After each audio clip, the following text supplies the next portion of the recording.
हमरा पगली छोड़ के काहे चल गईले।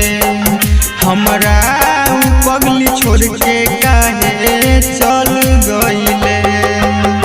रखिया हरदम खुशे माई जहावा में रहेले। रखिया हरदम खुशे माई जहावा में रहेले। हमरा पगली छोड़ के काहे चल गईले। हमरा पगली छोड़ के काहे चल गईले। डीजे क्रांति हमरा पगली छोड़ के काहे चल गईले।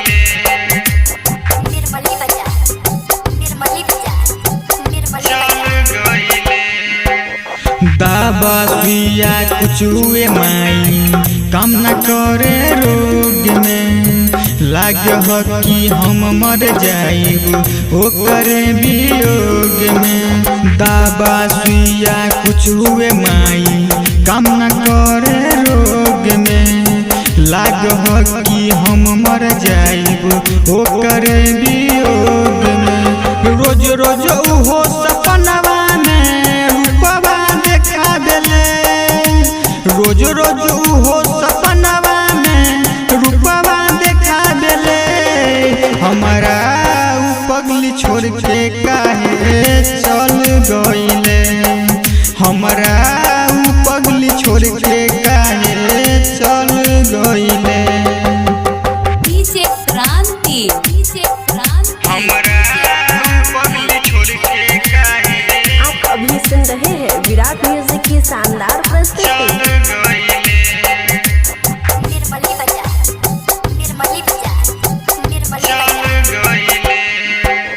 राइटर सोनू मुस्कान के कर दिल के निराश हो। कमलेश रसीला पर लागल रहे आस हो।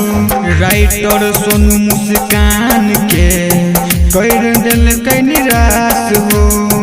कमलेश रसीला पर लागल रहे आस हो। कैल हर बतियाऊ बस याद आवेले। कैल हर बतियाऊ बस याद आवेले। हमरा पगली छोड़ के काहे चल गईले। हमरा पगली छोड़ के काहे चल गईले। Virat music digital recording studio Yamuna Nagar Jagadhri.